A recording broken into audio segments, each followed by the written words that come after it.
تاریخ کبھی عذر قبول نہیں کرتا۔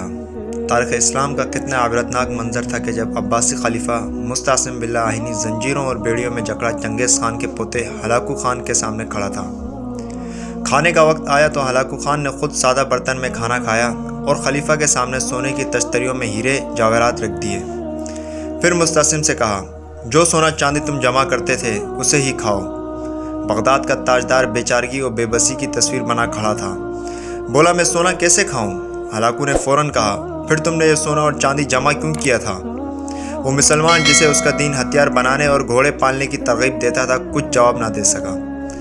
ہلاکو خان نے نظریں گھما کر محل کی جالیاں اور مضبوط دروازے دیکھے اور سوال کیا کہ تم نے ان جالیوں کو پگھلا کر آہنی تیر کیوں نہ بنائے؟ تم نے یہ جواہرات جمع کرنے کے بجائے اپنے سپاہیوں کو رقم کیوں نہ دی تاکہ وہ جانبازی اور دلیری سے میری افواج کا مقابلہ کرتے؟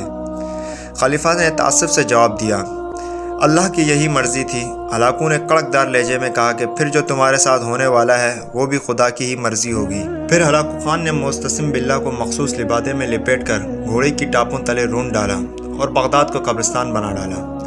ہلاکو خان نے کہا، آج میں نے بغداد کو صفحہ ہستی سے مٹا ڈالا ہے اور اب دنیا کی کوئی طاقت اسے پہلے والا بغداد نہیں بنا سکتی، اور تاریخ میں ایسا ہی ہوا۔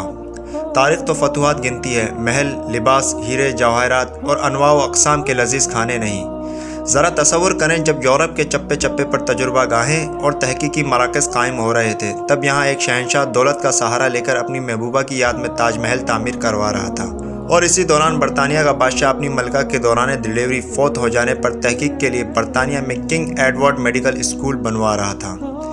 جب مغرب میں علم و فنون کے بم پھٹ رہے تھے، تب یہاں تانسین جیسے گویے نت نئے راگ ایجاد کر رہے تھے، اور نوخیز خوبصورت اور پرکشش رقاصائیں شاہی درباروں کے زینت و شان اور VIP تھیں۔ جب انگریزوں، فرانسیسیوں اور پرتگالیوں کے بحری بیڑے برصغیر کے دروازے پر دستک دے رہے تھے، تب ہمارے ارباب اختیار شراب و کباب اور چنگ و رباب سے مدہوش پڑے تھے۔ انہیں تن آسانی، عیش کوشی اور عیش پسندی نے کہیں کا نہیں چھوڑا تھا۔ ہمارا بوسیدہ اور دیمک زدہ نظام پھیلتا چلا گیا، کیونکہ تاریخ کو اس بات سے کوئی غرض نہیں ہوتی تھی کہ حکمرانوں کی تجوریاں بھری ہیں یا خالی، شہنشاہوں کے تاج میں ہیرے جڑے ہیں یا نہیں، درباروں میں خوشامدیوں، مراسیوں، طبلہ نوازوں، طوائفوں و وظیفہ خوار شاعروں اور جی حضیروں کا جھرمٹ یا نہیں۔ تاریخ کو صرف کامیابیوں سے غرض ہوتی ہے، اور تاریخ کبھی عذر قبول نہیں کرتی۔ ہمارے بعض نادان دوست کہتے ہیں، ہم دفاع پر اتنا بجٹ کیوں لگا رہے ہیں؟ میرے بھائیوں، یہ قیمت آزادی کے لیے بہت کم ہے۔ اگر شک ہے تو Rohingya, Kashmir, Afghanistan, Chechnya, Bosnia اور فلسطین کے محکوم مسلمانوں سے پوچھ لو۔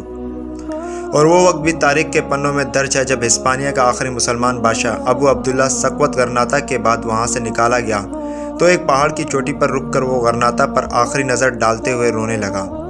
اس وقت اس کی ماں نے اسے یہ تاریخی الفاظ کہے تھے، اس کے لیے عورتوں کی طرح مت رو جس کے لیے تم مردوں کی طرح لڑ نہیں سکتے۔